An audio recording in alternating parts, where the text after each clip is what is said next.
bertanya jawab. Terima kasih. Oke, Baik, terima kasih Kak silakan. Sandra. Ya, terima kasih Kak Sandra. Izin untuk share screen ya.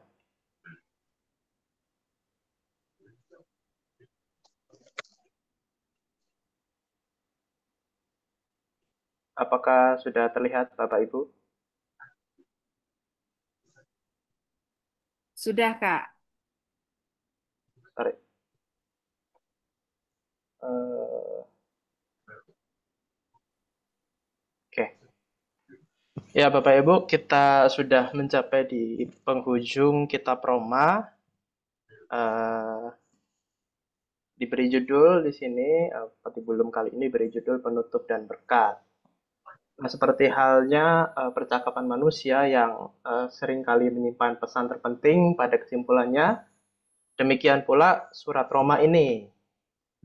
Nah, surat Roma ini ditutup dengan pesan yang padat dan bernuansa teologis.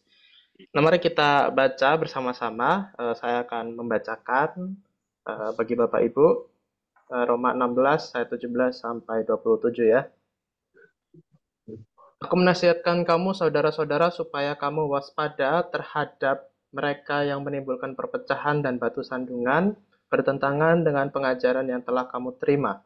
Hindarilah mereka, sebab orang-orang demikian tidak melayani Kristus Tuhan kita, tetapi melayani perut mereka sendiri. Dengan kata-kata yang muluk-muluk dan bahasa yang manis, mereka menipu orang-orang yang tulus hatinya. Kabar tentang ketaatanmu telah terdengar oleh semua orang, sebab itu aku bersuka cita tentang kamu. Namun aku ingin supaya kamu bijaksana dalam hal yang baik dan bersih terhadap hal yang jahat. Allah, sumber damai sejahtera, akan segera menghancurkan iblis di bawah kakimu. Anugerah Yesus, Tuhan kita menyertai kamu. Salam kepada kamu dari Timotius, temanku sekerja, dan dari Lukius, Yason, dan Sosipater, teman-temanku sebangsa. Salam dalam Tuhan kepada kamu dari aku, Tertius, yang menuliskan surat ini. Salam kepada kamu dari Gaius, yang memberi tumpangan kepada aku dan seluruh jemaat. Salam kepada kamu dari Erastus, bendahara kota, dan dari Quartus, saudara kita.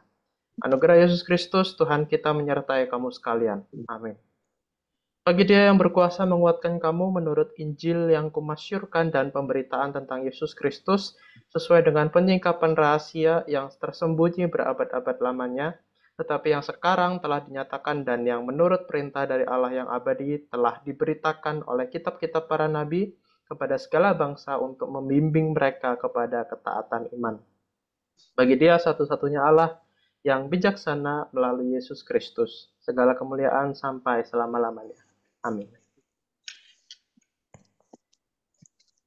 Ya, jadi penutup surat Roma ini mengandung pesan teologis dan pastoral yang padat. Kalau kita lihat struktur penutupnya yang di ayat 17 sampai 20 itu adalah peringatan dari Paulus. Ayat 21 sampai 24 itu salam dari rekan sepelayanan Paulus. Dan ayat 25 sampai 27 itu doksologi. Nah, khusus di poin doksologi ini sebenarnya masih menjadi perdebatan apakah bagian doksologi ini merupakan asli tulisan Paulus atau tambahan oleh muridnya di kemudian hari. Nah, akan tetapi ini tetap menjadi bagian dari kanon Alkitab. Oleh karena itu, bagian ini tetap layak untuk mendapat perhatian yang serius dan perenungan kita malam hari ini. Sebelum kita membedah uh, penutup itu, mari kita flashback kembali, lihat kembali konteks surat Roma. Nah, surat Roma ini ditulis kepada jemaat yang ada di Roma. Nah, jemaat yang ada di Roma itu belum pernah dikunjungi Paulus. Tujuannya adalah untuk menyajikan pengertian yang sistematis tentang Injil dan implikasinya bagi kehidupan orang percaya. Nah, tema utamanya adalah ada beberapa tema utama, yaitu pembenaran oleh iman, hidup dalam roh, keselamatan untuk semua bangsa. Nah, ini khususnya di poin ini adalah untuk orang Yahudi dan non-Yahudi. Dalam konteks ini, penutup surat Roma berfungsi sebagai pengingat terakhir tentang hal-hal yang Paulus anggap paling penting. Nah, Paulus menggunakan kata-kata terakhirnya ini untuk menekankan hal-hal yang menjadi poin utama dalam surat ini. Yang pertama, kita akan bahas waspada terhadap ancaman. Ini dari ayat 17 sampai ayat 20. Nah, Paulus memulai penutupannya dengan seruan peringatan yang kita telah baca tadi di ayat 17 sampai ayat 18. Nah, di sini sebenarnya Paulus itu tidak sedang menanggapi masalah perpecahan yang terjadi di Roma. Jadi eh, di Roma itu masih belum terjadi perpecahan itu. Tetapi ketegangan dalam jemaat di Roma itu sudah ada. Sebab tidak mungkin Paulus menjelaskan panjang lebar mengenai orang Yahudi dan non-Yahudi, mengenai eh, keselamatan atau eh, penebusan dosa itu adalah universal bagi orang Yahudi maupun non-Yahudi. Nah, apa ancamannya? Ancaman yang pertama itu ketegangan antara orang Kristen Yahudi dan non-Yahudi. Nah, ini meliputi isu hukum Taurat, isu tentang makanan, baik yang najis ataupun yang tidak najis, tentang hari raya. Nah, itu tercantum di Roma pasal 14 sampai 15. Nah, isu ancaman eksternal yaitu tekanan politik dan sosial. Ini kemungkinan besar adalah penganiayaan, yaitu orang-orang yang percaya pada Kristus pada saat itu di Roma ya, khususnya karena Roma itu adalah ibu kota uh, kota yang besar, ibu kota kerajaan Yunani pada saat itu. Nah, maka kaisar pada saat itu juga Kaisar Nero uh, memberikan tekanan pada orang-orang yang percaya kepada Kristus. Nah, tekanan dari luar ini, tekanan eksternal ini dapat memperburuk konflik internal. Nah, di tengah tarik-menarik identitas kesukuan dan tekanan politik itu, Paulus secara cerdik mengarahkan jemaat kepada identitas yang baru, yaitu identitas mereka di dalam Injil.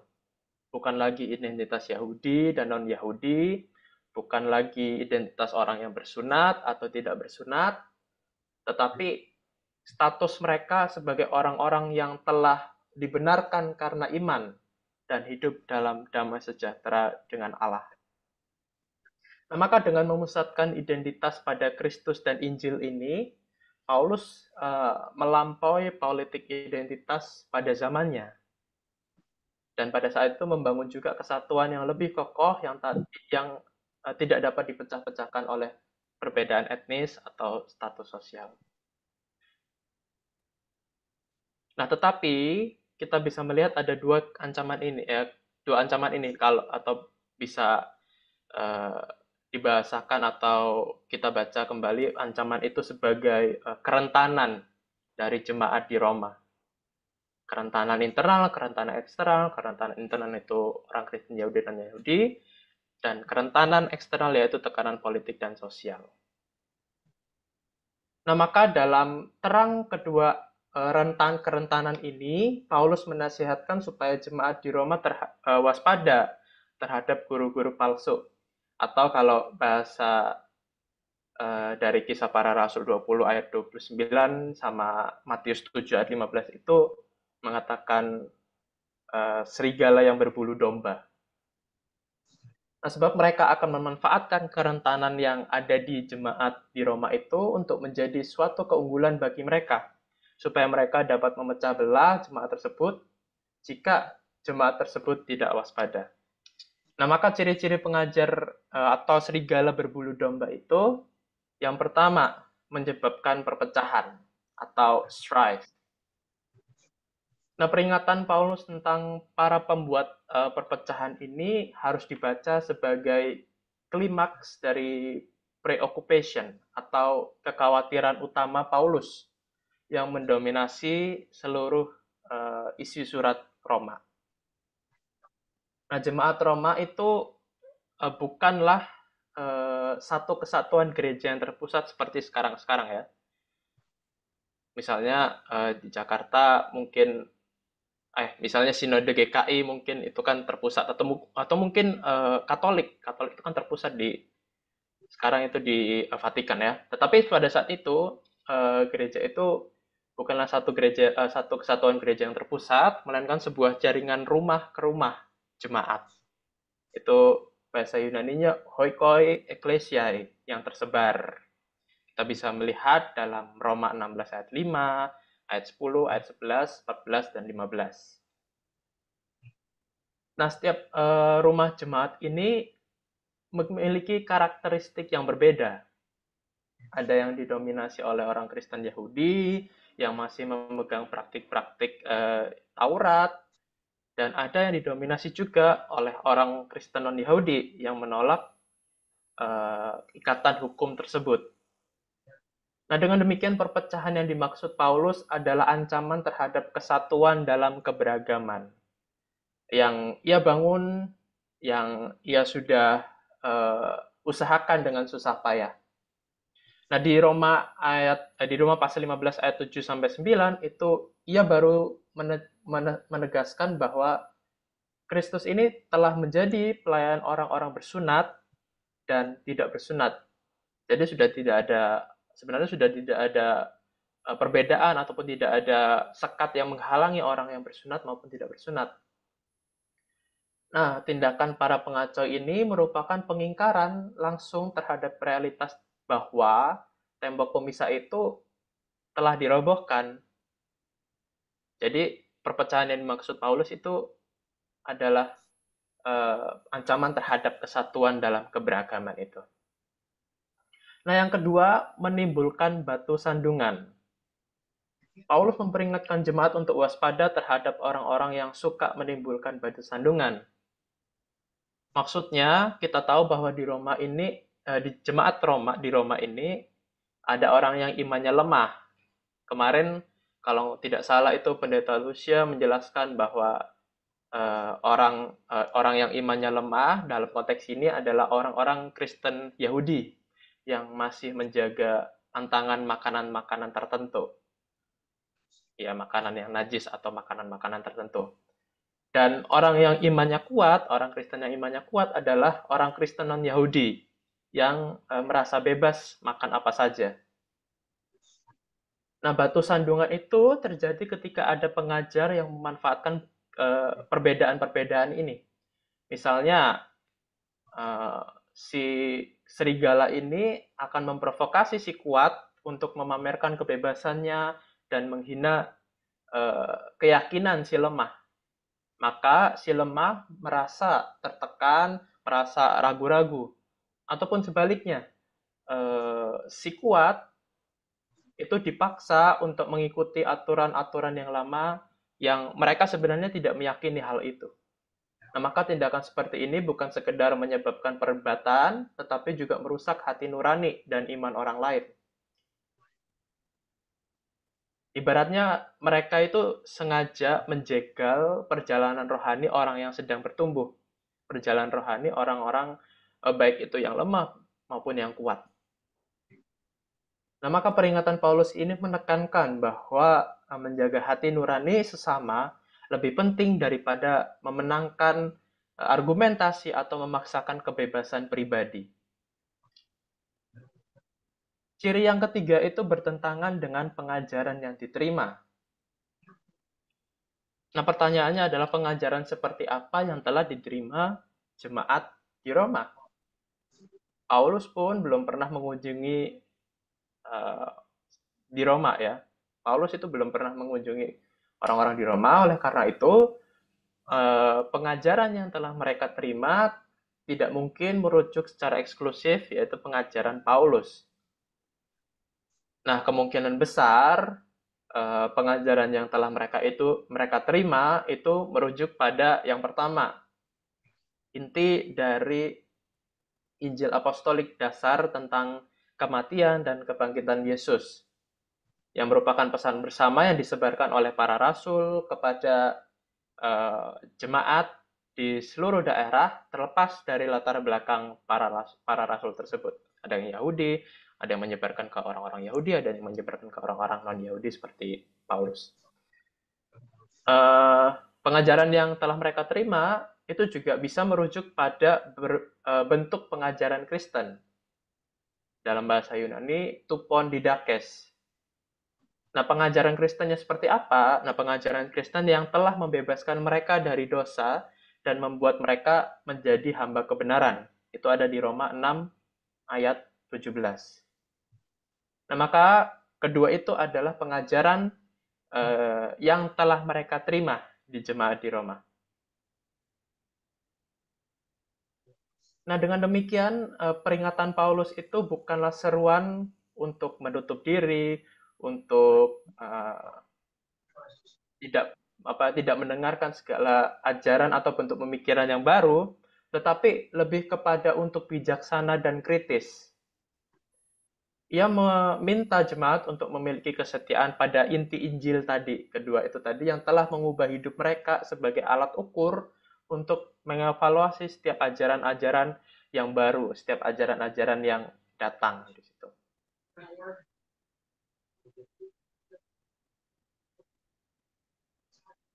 Nah, selanjutnya Paulus di sini menggunakan kata waspada. Nah, perintah waspada ini bersifat proaktif dan preventif, tidak konfrontatif. Artinya Paulus ingin memberdayakan jemaat di Roma. Nah, dengan latar belakang mereka yang terdiri dari berbagai rumah jemaat itu tadi, masing-masing kelompok itu perlu memiliki sistem kekebalan sendiri.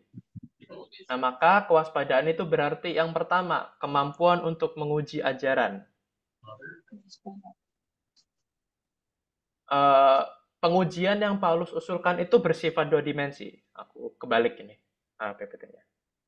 Yang dimensi yang pertama yaitu dimensi isi, yaitu selaras dengan inti Injil yang menyatukan. Apakah selaras dengan inti Injil menyatukan atau malah tidak selaras dengan inti Injil yang menyatukan atau malah menyebabkan perpecahan. Nah, apakah ajaran itu membangun atau justru merusak fondasi yang telah diletakkan? Nah, itu dimensi isi. Yang dimensi yang kedua, dimensi karakter dan buah. Pertanyaannya, apakah gaya pengajaran mereka dengan kata-kata yang muluk-muluk dan bahasa-bahasa yang manis itu lebih menonjolkan retorika manusiawinya daripada kesetiaan Injil? Apakah kehidupan dan motif mereka menunjukkan bahwa mereka itu melayani Kristus atau kepentingan diri sendiri seperti yang tadi dijelaskan kepentingan perut tadi ya? Atau apakah hasil dari pengajaran mereka adalah kesatuan, kasih, kekudusan, atau malah perpecahan, kecurigaan, batu sandungan? Nah, itu cara menguji ajaran. Nah, perintah waspada ini yang pertama yaitu menguji ajaran itu tadi kritis terhadap konten dan buahnya yang tadi disebutkan. Apakah sebuah ajaran itu membangun atau malah memecah belah? Nah, yang kedua, perintah waspada itu juga berarti kesiapan sosial. Nah, dalam struktur yang terdesentralisasi itu, seorang pengajar atau serigala berbulu domba itu tadi bisa dengan mudah muncul di satu rumah jemaat tanpa sepengetahuan kelompok lainnya. Nah, maka perintah untuk waspada berarti adanya komunikasi dan kesadaran kolektif untuk saling melindungi dari jemaat rumah yang satu dengan jemaat rumah yang lainnya. Nah, Rasul Paulus juga memerintahkan untuk menghindari mereka, hindarilah mereka. Nah, perintah untuk menghindari ini sering dibaca sebagai bentuk pengucilan dari orang-orang tersebut. Nah, tetapi kata ini sebaiknya kita baca sebagai tiga hal ini. Yang pertama, membatasi pengaruh, bukan memusuhi individu. Nah, tujuannya adalah mencegah penyebaran ajaran yang merusak, bukan membenci orangnya. Jadi mencegah penyebaran ajarannya, bukan membenci orangnya. Nah, dalam jaringan rumah jemaat, strategi paling efektif adalah dengan tidak memberikan panggung kepada pengajar tersebut.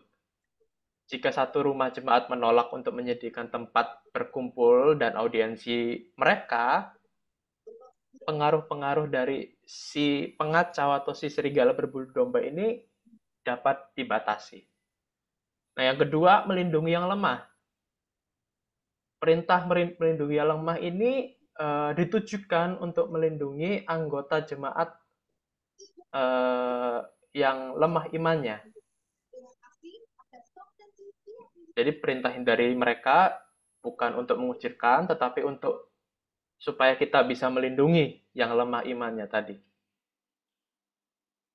Nah, interaksi dengan argumen-argumen yang memecah belah dan menyesatkan dapat merusak perjalanan iman mereka, pertumbuhan iman mereka. Nah, maka menjauh adalah bentuk tanggung jawab komunitas untuk menciptakan ruang yang aman. Jadi bukan untuk mengucilkan, tetapi untuk menciptakan ruang yang aman bagi pertumbuhan rohani yang jemaat yang lemah imannya dalam tanda kutip. Yang ketiga, perintah hindarilah mereka itu bisa dibaca sebagai kebijaksanaan secara komunal. Nah, seruan ini untuk menghimbau jemaat supaya mereka bisa bijaksana secara kolektif. Nah, setiap rumah jemaat itu didorong untuk mengambil tanggung jawab dalam menjaga kemurnian pengajaran dan kesatuan komunitas secara keseluruhan. Jadi tiap-tiap rumah itu punya tanggung jawab masing-masing untuk menjaga kemurnian ajaran, untuk menjaga kesatuan komunitas yang sudah dibangun uh, di jemaat di Roma pada saat itu. Selanjutnya ayat 19 sampai 20 yaitu peneguhan dan penghiburan. Bagian yang pertama itu ada pujian dari Paulus ayat 19a. Kabar tentang ketaatanmu telah terdengar oleh semua orang. Nah, di sini Paulus sedang membingkai ulang identitas jemaat di Roma. Alih-alih melihat diri mereka sebagai kumpulan kelompok yang rentan, ia malah mengingatkan mereka bahwa reputasi mereka itu baik loh. Mereka itu dikenal sama banyak orang dengan iman yang mereka punya, dengan ketaatan yang mereka punya. Nah, ketaatan yang dimaksud di sini bukanlah ketaatan pada satu tirani atau satu pemimpin tertentu, tetapi sebuah ketaatan mereka pada pengajaran yang telah mereka terima itu tadi. Nah, yang kedua, nasihat yang membebaskan, ayat 19b, supaya kamu bijaksana dalam hal yang baik dan bersih terhadap hal yang jahat. Bijaksana dalam hal yang baik, fokus jemaat harus dialihkan dari memerangi kejahatan kepada menguasai kebaikan. Fokusnya harus uh, bukanlah memerangi, tetapi menguasai praktikasi dan kesatuan. Gitu. Nah, kebaikan itu apa? Kebaikan di sini adalah kehidupan di dalam roh yang telah dijelaskan oleh Paulus, yaitu kasih, kesatuan, saling menerima, yang ada dalam Roma 14-15. Nah, bersih terhadap hal yang jahat. Nah, kata bersih ini, akeraios, itu bisa berarti murni, bisa berarti tidak tercampur, bisa juga berarti tidak berpengalaman. Nah, di ayat ini, yang paling kuat artinya adalah tidak berpengalaman dalam kejahatan. Jadi, bersih terhadap hal yang jahat itu tidak berpengalaman atau tidak mempunyai pengalaman sama sekali dengan yang jahat.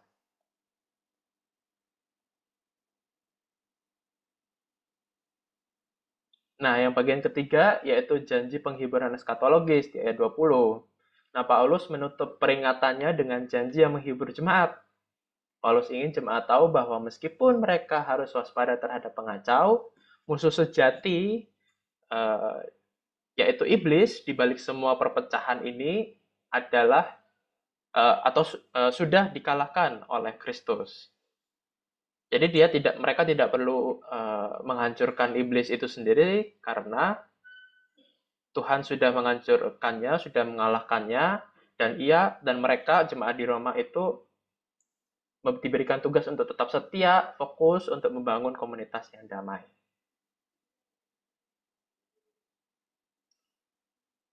Nah, di ayat 21 sampai 24 itu kita bisa melihat nama-nama yang menjadi rekan sekerja Paulus. Yang pertama ada Timotius. Ini digambarkan sebagai anak yang kukasihi, satu-satunya yang sungguh-sungguh memperhatikan keadaan jemaat Filipi. Nah, yang kedua ada Lukius, Jason, dan Sosipater. Nah, mereka ini adalah sesama orang Yahudi. Jason kemungkinan adalah tuan rumah jemaat di Tesalonika. Sosipater berasal dari Berea. Mereka mewakili jemaat-jemaat yang telah ditanam Paulus dan kini menjadi mitra Paulus yang solid. Nah, Tertius itu adalah sekretaris. Ya, itu adalah Tertius adalah orang yang menulis surat Roma. Jadi Paulus pada saat itu sedang mengalami kelemahan fisik, ia tidak bisa menulis, ia mengatakan semuanya kepada Tertius dan Tertius yang menulis surat itu. Nah, Tertius ini mungkin mantan budak yang terdidik. Jadi ini menunjukkan bahwa dalam Kristus status sosial tidak menentukan nilai seseorang. Selanjutnya ada Gaius. Gaius itu tuan rumah Paulus dan seluruh jemaat di Korintus. Gaius adalah seorang non-Yahudi yang takut akan Allah yang kemudian percaya dan membuka rumahnya. Tindakannya yaitu mengizinkan budak-budak beribadah sebagai saudara seimbang di rumahnya adalah tindakan yang melampaui batas sosial pada saat itu. Yang terakhir adalah Erastus dan Quartus.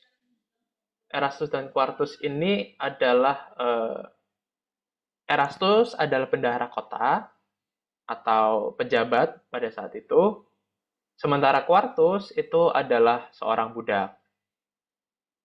Nah, tanpa Kristus, mereka tidak akan pernah berinteraksi satu dengan yang lain kecuali atas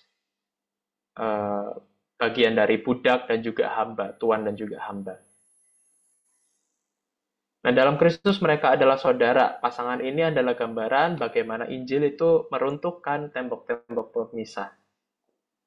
Nah, maka keragaman latar belakang para pengirim salam ini menjadi gambaran dari tubuh Kristus yang nyata, yang Paulus sudah jelaskan dalam 1 Korintus pasal 12. Setiap orang dengan peran dan status sosialnya berbeda-beda disatukan bukan oleh kesamaan latar, melainkan oleh kesetaraan sebagai anggota tubuh Kristus yang saling membutuhkan satu dengan yang lain. Nah, yang terakhir adalah doksologi. Nah, di sini ada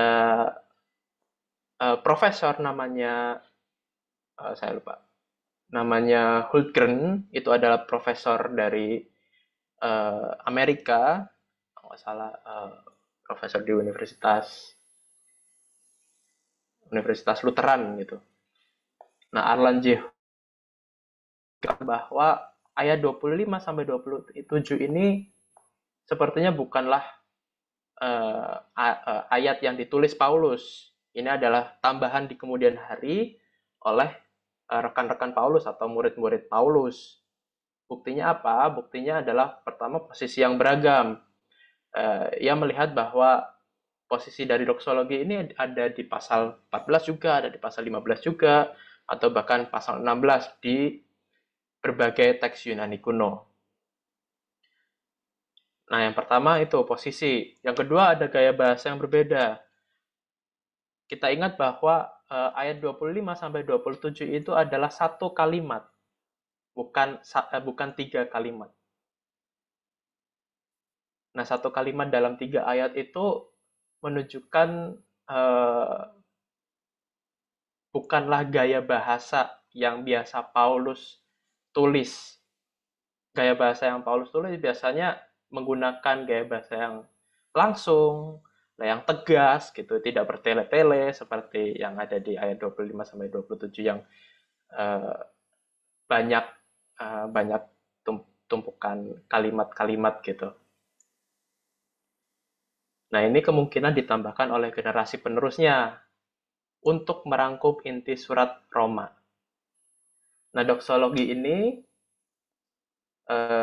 makna teologisnya yang pertama adalah misteri yang kini dinyatakan. Misteri atau misterion di sini bukanlah teka-teki yang harus dipecahkan, melainkan rahasia ilahi yang hanya dapat diketahui melalui pernyataan Allah. Nah, bagi penulis doksologi ini, rahasia itu adalah penggenapan rencana keselamatan Allah bagi seluruh bangsa, termasuk orang-orang non-Yahudi melalui Yesus Kristus. Nah, yang kedua, melalui tulisan para nabi. Nah, ini menghubungkan juga dengan penggenapan perjanjian lama, yaitu yang nubuat-nubuat tentang bangsa-bangsa yang datang kepada Tuhan. Tidak hanya bangsa Israel saja, tetapi bangsa-bangsa. Misalnya dalam Yesaya 2 ayat 2 sampai 4, Yesaya 60 ayat 3, Mika 4 ayat 1 sampai 3, dan seterusnya. Ini digenapi dalam pemberitaan Injil kepada orang-orang non-Yahudi. Nah, dengan demikian doksologi ini ingin menunjukkan bahwa iman Kristen bukanlah agama baru yang memutuskan diri dari Yahudi, melainkan penggenapan dari keyakinan orang Yahudi itu sendiri mengenai bangsa-bangsa yang datang kepada Tuhan. Nah, yang terakhir adalah ketaatan iman. Frasa ini yang juga muncul di Roma 1 ayat 5 menjadi kunci untuk menutup doksologi ini. Nah, misi Paulus dan misi gereja pada umumnya adalah menuntun semua orang kepada ketaatan yang lahir dari iman. Nah, ini merupakan penyerahan diri secara penuh kepada Allah yang timbul dari percaya kepada Injil Yesus Kristus itu sendiri.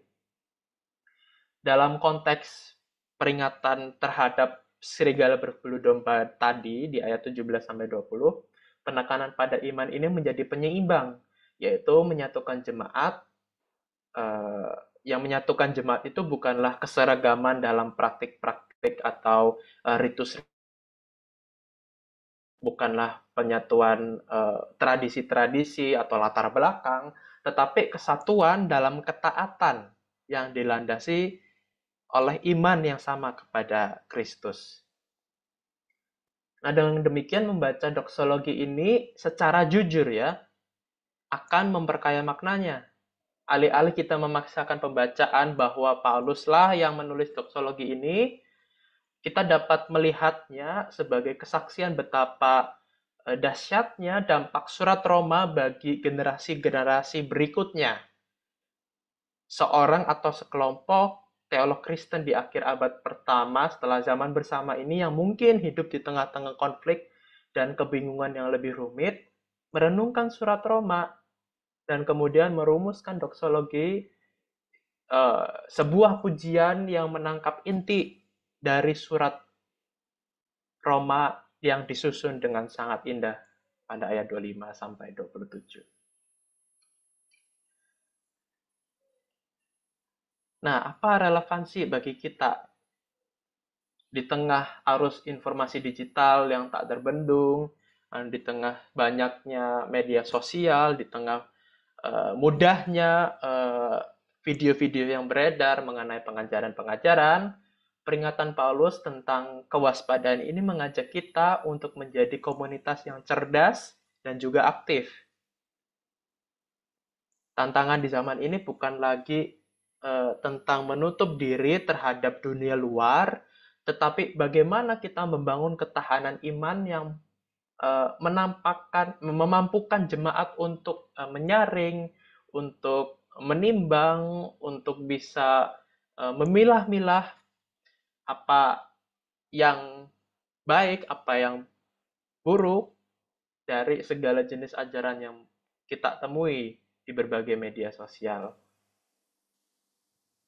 Banyak ya di podcast, di misalnya di YouTube, di media-media sosial yang lain, misalnya Instagram, Facebook, dan lain sebagainya, banyak berbagai pengajaran. Nah, kita di sini diajak untuk bisa cerdas, untuk bisa aktif, untuk bisa eh, memilah-milah mana yang benar, mana yang baik, mana yang buruk.